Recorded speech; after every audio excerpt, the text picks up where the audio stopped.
1878ರಿಂದಲೂ ಪ್ರತಿ ವರ್ಷ ರಥೋತ್ಸವ ನಡೆಯುತ್ತೆ. ಇದು 148ನೇ ಜಗನ್ನಾಥ ರಥಯಾತ್ರೆಯಾಗಿದೆ. ಪುರಾಣ ಇತಿಹಾಸವುಳ್ಳ ಪೂರಿ ಜಗನ್ನಾಥ ರಥೋತ್ಸವದಲ್ಲಿ ದೊಡ್ಡ ಅವಘಡವೇ ಸಂಭವಿಸಿ ಹೋಗಿದೆ. ರಥೋತ್ಸವದ ವೇಳೆ ದೊಡ್ಡ ದುರಂತವೇ ನಡೆಯಬಾರದ ದುರಂತವೇ ನಡೆದು ಹೋಗಿದೆ.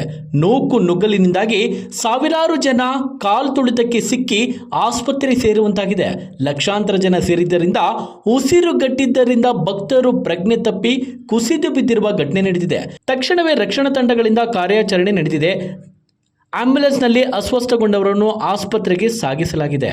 ಪೂರಿ ಜಗನ್ನಾಥ ರಥೋತ್ಸವದಲ್ಲಿ ಲಕ್ಷಾಂತರ ಜನ ಭಾಗಿಯಾಗುತ್ತಾರೆ ಎನ್ನುವ ಅರಿವು ಸರ್ಕಾರಕ್ಕೆ ಇದ್ರೂ ಕೂಡ ಮುಂಜಾಗ್ರತಾ ಕ್ರಮ ವಹಿಸದೆ ಮತ್ತೆ ಇಲ್ಲಿ ಎಡವಟ್ಟು ಮಾಡಿಕೊಂಡಿದ್ದಾರೆ. ಈ ಹಿಂದೆ ಕುಂಭಮೇಳದಲ್ಲೂ ಕೂಡ ಹೀಗೆ ನೂಕು ನುಗ್ಗಲಾಗಿ ಕಾಲ್ತುಳಿತಕ್ಕೆ ಒಳಗಾಗಿ ಇಷ್ಟೆಲ್ಲ ಸಾವು ನೋವುಗಳು ಸಂಭವಿಸಿದ್ವು ಅಲ್ವೇ?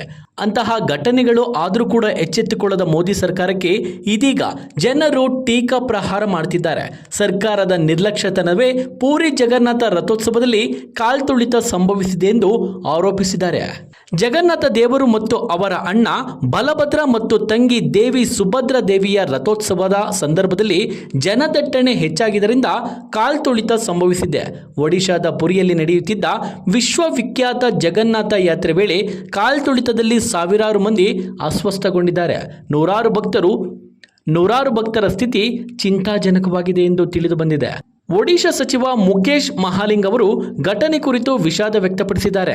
ರಕ್ಷಣಾ ತಂಡವು ಕೂಡಲೇ ನೆರವಿಗೆ ಧಾವಿಸಿ ಸಂತ್ರಸ್ತರನ್ನು ಆಸ್ಪತ್ರೆಗೆ ದಾಖಲಿಸಿದ್ದಾರೆ ಎಂದು ಹೇಳಿಕೆ ಕೊಟ್ಟಿದ್ದಾರೆ.